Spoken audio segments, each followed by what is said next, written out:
ñu dem direction technique probabilité remplacer comme ni nga ko waxee sànq Amara Traoré wala remplacer Mayacine Mar loo xam ne ñu ngi koy annoncé c'est pas encore officiel mais c'est une probabilité boo xam ne la nouvelle équipe l'a annoncé récemment ak Ligue 1 Sénégal Ligue 1 sénégalaise aussi ñu waroon ko tàmbali semaine bale passé ñu reporté ko ba le 1er octobre bi ñu jëm calendrier bi gars yi fësal nañ ko ñu war ko tàmbali le 1er ñu redémarrer waat la Ligue 1 sénégalaise fas yéene def marathon bu xool naka lay demee. mais dun nga déglu résumé bi Diassé def éliminatoire CAN bi ba pare ñu commencé foofu. noo gisee prestation équipe bi aller retour ñu def 0-0 retour bi Sénégal éliminé par tir au but. waaw équipe bi baax na quoi sincèrement maa ngi leen doon suivre xam naa ci ay joueurs yu bëri ay ñoom Eva Neymar ak sa ay joueurs yu bëri. vraiment maa leen di féliciter bu baax quoi. sincèrement di féliciter coach bi aussi tamit di féliciter ñoom Zo Korea nga xam ne ci staff yi lañ nekk quoi. lii moom c'est une bonne kii quoi victoire bu baax la. ndax Sénégal moom jigéen ñi léegi ñu ngi commencé. bëri quoi ñu ngi commencé bëri boo xoolee équipe bi genn wala yëpp ay Europe la ñuy joué quoi. waaw extérieur kon moom maa leen di féliciter bu baax quoi sincèrement seen victoire bi ak si seen qualification. seen qualification bi Sadi Gatou aussi maa ngi koy ñaanal mu nekk une joueuse talentueuse. chaque jour dama koy wax Eva ma ne ko man Sadi Gatou sama joueuse la c'est une joueuse très talentueuse bëri na. joueurs yi am te ñu ngi Ligue 1 techniquement booy bi moo leen dàq football.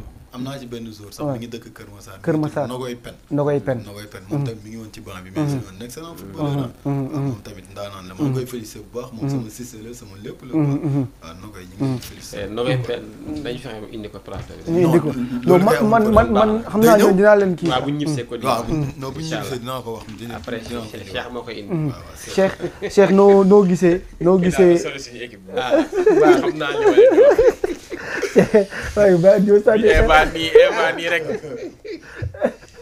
waaw Eva sama sister la sama sœur la man maa ko yar presque Richard Toll magam moo doon football Binet nekk une gauchère seen famille aussi nekk famille footballeur ñoom Baba Diakhaté je pense que waa Richard Toll yëpp xam nañ leen sama coach aussi yoroon ko muy Thiol Fall def si liggéey bu am solo aussi di ko remercier ñooñu aussi mooy ñoom cheikh yi nii dañ leen war a di delloo njukkal parce que liggéey bi ñuy def moo ëpp solo ba je pense que liggéeyu football muy liggéeyu sport base la te ñoom ñoo ci nekk Cheikh noo gisee équipe nationale est-ce que tey yaakaar nga ne tey Sénégal vitrine la en Afrique de l'Ouest muy ci côté féminin ay ñu ngi sentir développement actuellement ci côté foot féminin parce que boo seetee ay jamono ci ginnaaw dañ ko xaw a négliger tuuti et là on voit que ça commence à porter des fruits avec un travail derrière travail colossal derrière parce que am na ñoo xamante ni football féminin rek lañ nekk nag wax dëgg yàlla di ci bay seen waar di ci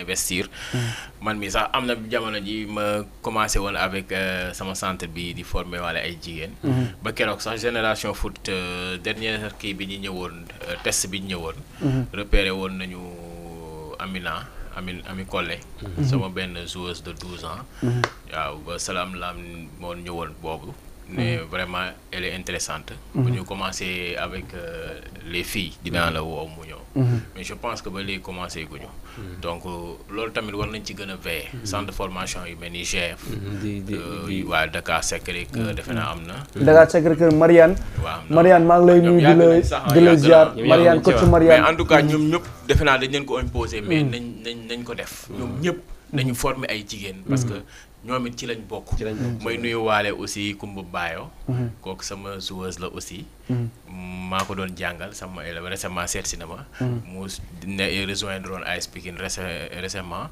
mais actuellement am na beneen sélection bu mu rejoindre moom bu nekk ci voie bu bien ci handball laa ko doon kii mais dafa jékki-jékki orienté wu ne football lay def mais moo ngi ciy def évolution bu am solo macha allah gis naa vraiment ni bu continuer tuuti équipe nationale na ko équipe nationale dina ko macha allah liste bi loo si mën a la ban jàng nga si am est-ce que continuité la wala loo si mën a loolu sa ban xalaat nga si am waaw liste bi bon ana Diawo waaye Diawo absent ci liste bi moom ñu bëri dañ ma woo Mohamed Diawo meilleur joueur cadet l'an passé Coupe du Sénégal dugaloon biu final bi et aussi j'ai le match yi am solo nag ci championnat académie yi doon teg temps yi passé Canal Plus ba dugaloon ci donc mu nekk joueur boo xamante ni moom même les reporters dañuy kontaan ci moom buy jouer championnat. ba damay dégg des fois reporters yi di répéter turam di wax ci moom ainsi de suite je pense que waroon nañ ko bàyyi xel te je pense que place am fii mérité woon na ko trop c'est un joueur excellent c'est un gaucher. milieu terrain buy dugal. donc milieu terrain buy dugal. jël meilleur joueur donc c'est pas facile. xam naa kay non mais amoon na présélection bi passé je ne sais pas il y avait un petit problème mais avec cette liste là. je pense que Diao amoon na Diao ak Vincent Gomis. le gardien la jàppandoo seen loxo. jour boobu. ñu war a dem rejoindre l'académie Génération Foot pour la première fois ñu ngi am 12 ans ñoom ñaar. kon Vincent bi jaar na si yow.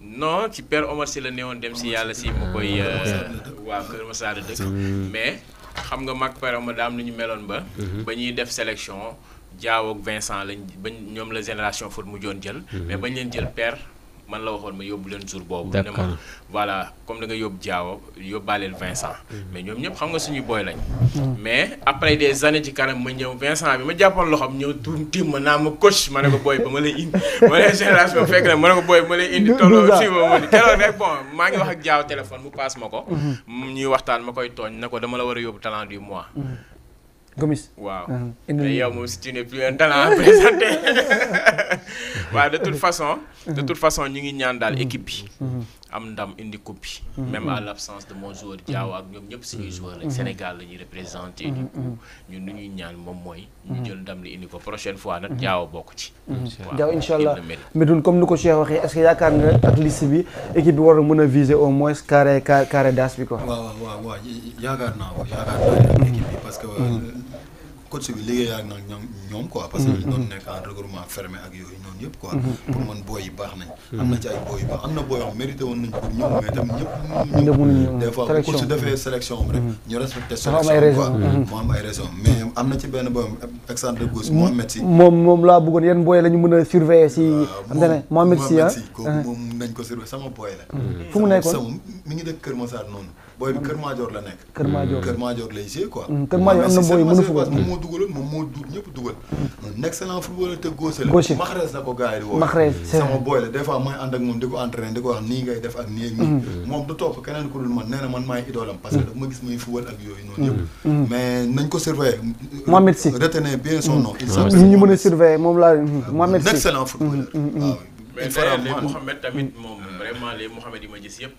dañuy performer macha allah Diassé ba résumé gaaw ñu dem non mën nañu jàll ok ñu dem si direction technique nationale gars yi ñuy wax probabilité ne Amara Traoré war na mën a remplacer Mayacine Mar noo leen gisee loolu ndax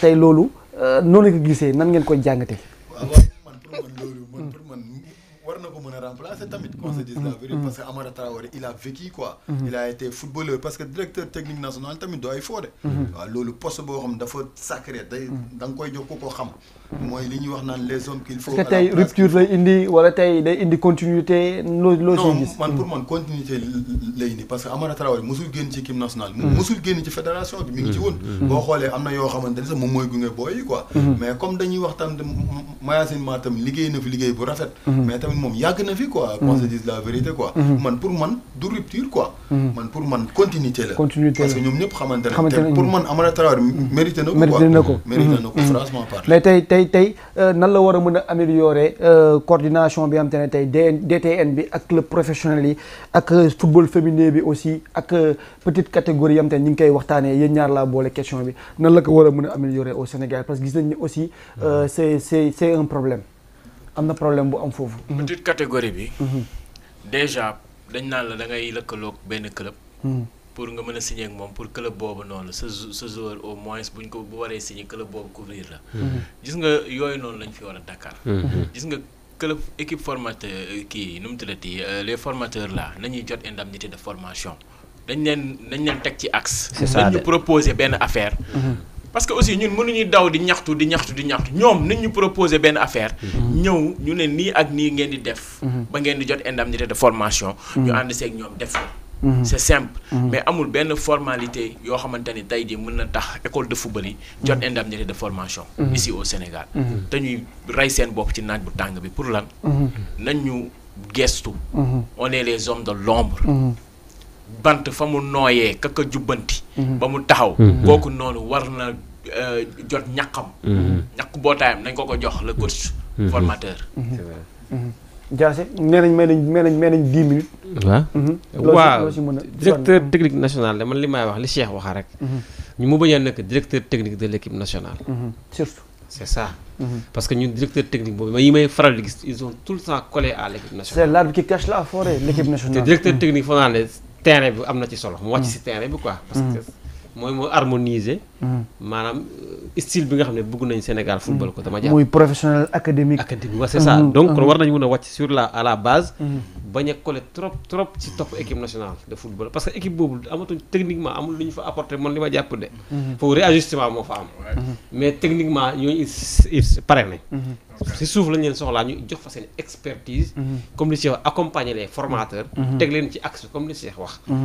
parce que aussi nit ki mënoo former ndaw ba ndaw bi yëg si benn état bi wala benn niveau bi ñu raxas ci sa loxo ba mu set wecc ñeneen di ko jëriñoo te yow ba nga koy def amoo ca woon daara day métti loolu nag seen travail de directeur technique national da cee bokk ñu encadrer école de formation yi ak ñi nga xam ne dañu am centre de formation te jotewuñ parce que li Cheikh wax da ngay yore ndaw ba mu war a dem fenn ñu ne la da ngay làqatu si ginnaaw club pour bu demee mu protéger la club boobu suba bu fekkente ne il n'est pas reconnaissant mun na ne maa formé xale bi si papier yi amul dara lu la lié ak moom rien ne vous lie loolu nag travail la boo xam ne ñoom war nañ ci mun a dugal seen loxo dogguma la man Ousmane Diouf fi ma njëkkee ñaxtu junior la duggee Casa Sport waaw Ousmane Diouf champion d'Afrique junior la duggee Casa Sport ba Casa Sport njëkkee bind titre ci Ousmane Diouf le jeune Ousmane Diouf formé par la Casa Sport lañ bindoon c'est ça ma woote hypocrisie xuloog agent ci la ñuy doog a nee na kii dof la nañ changé changé lañ commencé léegi fu ñu nee tërëb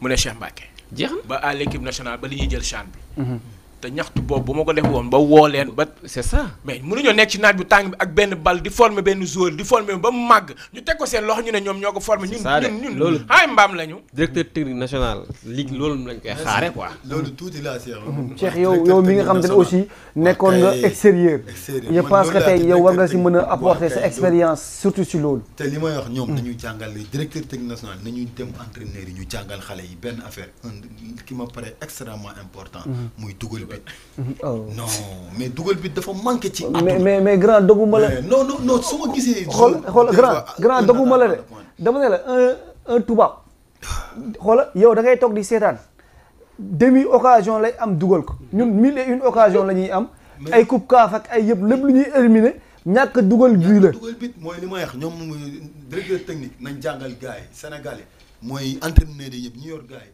nañ jàngal gars yi naka la ñuy dugalee bit man li may yàgg wax ci télé li ma invité ak fépp dugal bit pour man flair la day nekk ci yow ba pare nga liggéey ko beaucoup liggéey surtout man li may wax booy xoolal keroog bitu Mbappé bi appel contre appel appel en profondeur da ko koy passe da koy dugal li may wax pour nga dugal bit foog nga am lucidité devant les buts ba pare ngay def beaucoup d'appel contre appel en profondeur ak prise d'information bu bëri un bon attaquant noonu la mais booy nii ñu leen jàngal yëpp attaquant yi doo bi la ñuy see merci xoolal mais attaquant buy see doo bi rawul kan ngay dugal grand moo xam benn affaire il faut toujours se mettre en biais il faut toujours se mettre en pied boo newul en biais mais li may wax mooy xoolal appel contre appel en profondeur attaquant buy def appel en profondeur far force day jàkkaarloo kan te day dugal bi parce que appel contre appel ñaari façon moo am da ngay dugg génn nga génn dugg bi keroog loolu laa leen appel contre appel en profondeur ñu jox ko xoolal mu contrôler passe kaay mais xoolal suñu équipe nationale Sénégal manqué na loolu suñu championnat Sénégal bi manqué na loolu booy football manqué na loolu championnat Sénégal da ngay des fois meilleur buteur bi ñaata ay 8 buts 9 buts daawaati jéeg meilleur buteur bi xam nga na def meilleur buteur bi mooy suñu meilleur buteur ndax fii la nekk 8 bii la am gars yi nañ jàngal xale yi naka la ñuy dugalee bii nañ jàngal xale yi naka la ñuy dugalee bii loolu directeur technique bi maa ngi koy wax mu jàngal gars yi naka la ñuy dugalee bii dugal bit am na solo ci football dugal bit am na solo ci football encore une fois je le répète donc je pense que war nañu gestu comme ni ñuy wax gën a professionnaliser suñu championnat aussi loolu xam naa dinañ si dem gestu aussi équipe féminine yi ñu dem ci talent du mois balaa ñuy tëj ñu dem ci talent du mois Issa ñu dem léegi talent du mois ñu waxtaan si ak le jeune Mountaga Kano franco-sénégalais nekk attaquant de pointe ñu dem léegi ñëwaat.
Mountaga nekk franco-sénégalais nekk attaquant pointe xam naa après damay bàyyi ancien attaquant pointe aussi def si analyse Cheikh noo def ba indil ñu le jeune comme chaque mois ni ñu koy defal lu tax nga def choix Mountaga Kano.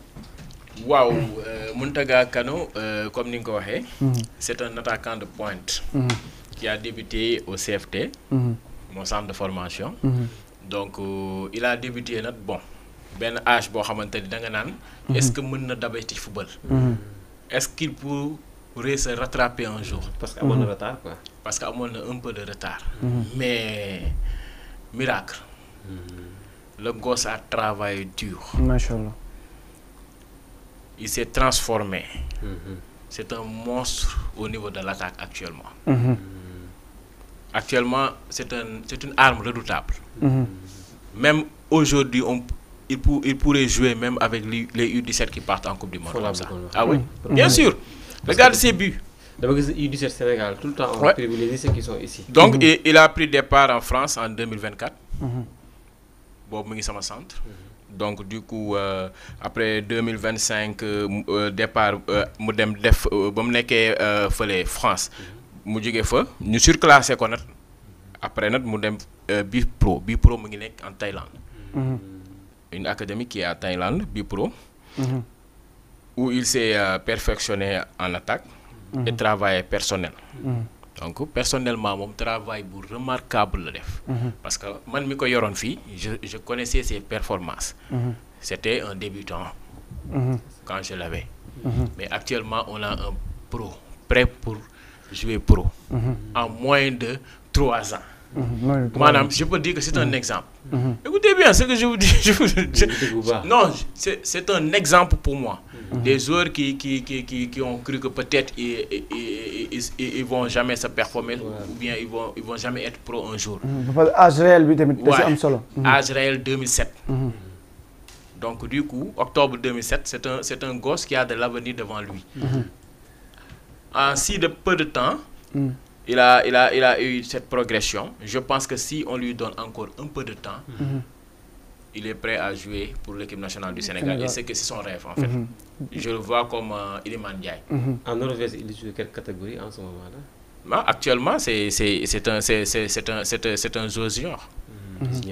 Parce qu'il est surclassé. 2007. Il peut jouer même cadet, mais il est surclassé. Depuis longtemps, il est surclassé. Même avec moi, il était surclassé. Il a la taille quoi. Non, même avec moi, il Regarde, était surclassé. Il a la taille.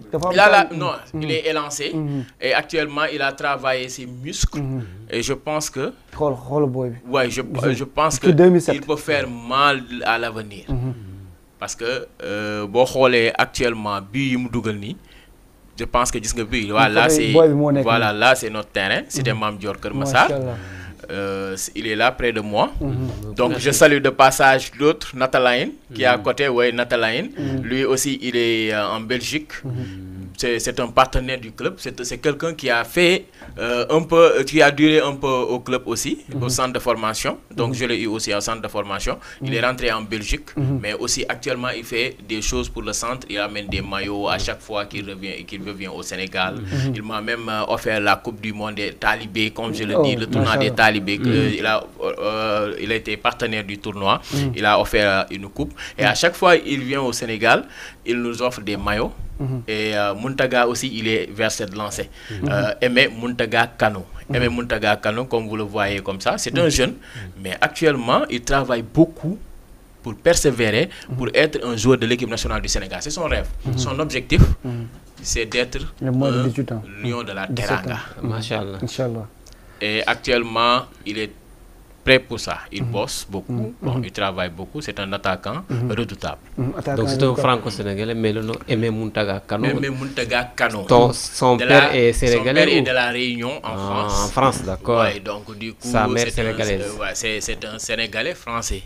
Kano comme Kano, on peut dire, comme Kano. Cheikh, li may wax nii sama xol laa ko tibbee. Cheikh yàlla na la yàlla fay sa ñaq. te incha allahu rabbi le meilleur reste à venir pour vous. loolu moom incha allah Medoune noo gisee un jeune talent Kano nekk attaquant pointe nga nekkoon un ancien attaquant de pointe yan conseil nga koy jox bi nga xam te ne mi ngi lay seetaan. waaw man damay féliciter d'abord sama waay si parce que yombul quoi sincèrement waaw booy bi man ni ma ko gisee nii vraiment ndaanaan la quoi mais tamit dama ko wax lan laa koy conseil mu gën a liggéey parce que un bon attaquant moom da ngay liggéey entraîner ba pare sérieux ba pare am mental bu baax surtout di travailler devant les buts parce que entraînement rek doyul bu jeexee aussi demal nga travailler devant les buts parce que un bon attaquant da nga war a travailler devant les buts mine bii bit dafa war a nekk loo xam ne flair la ci yow parce que attaquant man nit moo la gisee nga nekk attaquant rek yàlla xam dama lay bëgg parce que man dama bëgg dugal bit bëgg attaquant Inzaghi ay Inzaghi ay Shevchenko Alan ay R9 ay Ruud van Nistelrooy xool ñooñu c'est des vrais renards de surface ay taalkatu bit nag laa wax taal bit te yow sax sa taay bi sax gis naa ne Raúl González Blanco dugal katu bit nga woon ay R9 Diassé sa dernier mot ak kii bi talent bi vraiment c'est un talent pur d'après les vidéos qu'on a vues. Donc s'il rêve de jouer pour le Sénégal, il peut s'il veut. Donc les gars wax la balle est dans son camp. Depuis dont il était passé en France, il l'appelle jusqu'à présent pour qu'il vienne. Peut-être, ils ont un projet à l'avenir pour le gosse, mais le gosse depuis tout petit, il a choisi le Sénégal. Mais aussi les dirigeants, il faut qu'ils aient aussi... franco-sénégalais, mais plus sénégalais. Mais aussi les dirigeants sénégalais, il faut parfois qu'ils approchent les jeunes avant qu'ils n'aient coulot. Parfois, si le talent est trop... Des fois, dans le jeu, il y a des retiens. S'il est trop talentueux, parfois, les Français ont... Non, lui, je ne pense pas. Donc, on est rassuré. Non, il ne sera jamais national. Il ne sera jamais un joueur de l'équipe nationale de France. Tant que je respire et tant que son père respire. Et même tant qu'on respire, même si on ne respire pas, je sais que... Non. C'est un patriote. Non, c'est un patriote. Cher, ce dernier mot, ce fut vraiment un plaisir de partager le plateau. Encore une fois, fii ce plateau-là. Moi, ak ñi may wax ñoom ñëpp yoo xam naa aussi dama lay indiwaat xam naa kii bi Medoune kii bi doyaluñu vraiment ay Diop ñoom ñëpp Ngala aussi nekkoon fi aussi Ngala soxla nañ la yow tamit si ce plateau si suñu plateau bi Cheikh sa dernier mot vraiment di kontaan encore une fois mon frère. waaw sama dernier mot mooy mental bi Medoune indaale tey. ñu ñaax ko rek joueur yëpp. ma commencé ko ci sama talent du mois bi Aimé Muntaga Kano. ne ko on a un attaquant qui avait la mentale. moo ngi nii Medoune c'est un exemple. tey jii fu ne def na ko. fu ne jaar na fa. terewul ba léegi il est resté humble. di conseiller ay jeunes. donc je pense que mentalité boobu noonu le joueur yëpp war a am. pour mën a persévérer à l'avenir. nga xam ne liggéey rek c'est le travail paye. papam ma koy nuyu de passage monsieur Kano. c'est un homme qui a beaucoup investi sur le petit.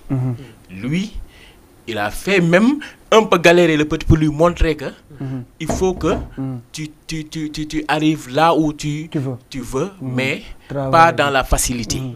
Tu dois galérer et tu dois persévérer. Toi-même, tu dois croire en toi pour arriver là où tu dois arriver. Et donc, c'est un exemple pour les parents de montrer que... Donc, la vie est un éternel combat. Voilà. Donc, il a galéré avec moi au CFT. Parce que quand il était là, il pouvait l'amener à Dakar Sacré-Cœur. Il pouvait l'amener dans d'autres centres beaucoup plus que CFT. Mais il m'a confié le petit. Le petit a joué sur le sable avec moi, a galéré avec moi et marché des kilomètres pour rentrer. Donc, ce sont des exemples. Exemple. À chaque fois, je vais wax diko waxat mi ngi ci culture bi, mi ngi ci football bi. Man daal Cheikh yal na la yàlla fay yal na la Sénégal dañu war a reconnaissance ci genre nit yi je pense que tant que ñu ngi toog ñun tamit suñu plateau yi dañ koy wax haut et fort Cheikh bonne continuation si li nga nekk yal na la si yàlla fay. Medoune kontaan naa te xam naa dama lay invité waat gis naa ay réactions yu bëri ça montre que attaquant bu mënoon dugal gis naa réaction yu bëri sincèrement. Cheikh di mais franchement pare yow tam maa ngi lay remercier. parce que dama laa gis rek daal di parte parce que xam naa ne attaquant nga woon quoi waaw maa ngi lay remercier di remercier Diassé aussi di remercier Cheikh c'est un ami c'est un frère. Cheikh aussi yàlla na ko yàlla jàppale quoi yàlla na ko yàlla defal jàmm. waaw man sama dernier mot rek lenn laay wax mooy kontaan naa quoi. mais tamit maa ngi remercier waa Kër Massar yëpp. parce que man porteur de voix la tey Kër Massar bokk naa ci jeunes yi fa gën a influent quoi. waaw tamit damay ñaan aussi lenn suñu maire bi. waaw nañu ñaan mu defal ñu un stade digne de son nom. parce que man su ma waxee. gars yi nañ ma déglu. waaw muy maa ngi tàllal loxo Adama Sarr di tàllal loxo monsieur le maire Bilal Diatta. ñun jeunesse su Kër Massar bi. soxla nañ un stade digne de son nom. parce que Kër Massar bokk na ci football quoi. Kër Massar ay talent rek ñoo fa nekk. aussi maa ngi nuyu waa Riiru Nawetaan groupe bi ma bokk. ñoom samay ay gars yu baax lañ. su ma limee damay jum ñoom ñoo may yóbbante quoi. maa ngi nuyu. waa team Kër Massar. magi tey ak sama gars yi ñëpp. di nuyu sama surtout explosion démographique bi am foofu. je pense que tey loolu lu war a nekk la. mais Kër Massar am nañu espace. Kër Massar manqué wuñu espace. man j'aurais même proposé terrain Médina-Kell bi fu mu nekk dafa jege forêt classée bi. mais forêt classée bi classé la mais Sénégal ko moom. pourquoi pas ñu may ñu tuuti espace ñu parce que jege na station bi jege na garage bi. ñu aménager benn stade bu mool pour Kër Massar léegi département. non dafa un département qui n'a pas de stade. explosion démographique pour nga football il faut nga dem Mbao il faut nga dem Malika il faut nga dem feneen xam nga ñaata zone moo fa am ñetti zone ba pare amuñu stade. man maay ambassadeur mouvement nawetaanu Kër Massar man maay ambassadeur. te booy yu bëri yu nekk Kër Massar maa di jàppale club bi Kër Massar donc fa laa nekk. booy yu bëri maa leen di jàppale am na club Ligue 1 ñoom damay liggéey ak ñoom jeune Kër Massar yu bëri jox nañ ma bopp maa leen di wutal club Ligue 1 Ligue 2 ak yooyu mais Kër Massar pour football bi gën a développé dañu war a am un stade un terrain digne de son nom. bu ñu amoon un terrain digne de son nom football Kër Massar dina évoluer. équipe bi yéeg. ñëpp sentir seen bopp. ñëpp sentir seen bopp te am naa yaakaar ni loolu comme man su ma waxee gars yi nañ ma déglu am naa yaakaar nañ ci bàyyi xel. dinañ ci bàyyi xel mais du na yoo xam naa dañu lay invité waat yaak Cheikh ñu gën a yaatal Diassé sa dernier mot balaa ñuy tëj. gars yi ñu ngi may kii prochain xam naa ne bu leen doon invité waat sax dama leen di invité waat mardi vraiment kontaan naa aussi di kontaan ñi nekkoon ci équipe technique bi muy Issa Moussa seen liggéey rafet na xam nga rek sonal naa leen Diassé aussi sonal na leen Lamine aussi ñu ngi koy wax mu ñëwaat ak jàmm di nuyu sama famille di nuyu sama xarit yëpp maa ngi leen di nuyu samay frères samay sœurs sama jumeau sama frères yi ñoom ñëpp maa ngi leen di nuyu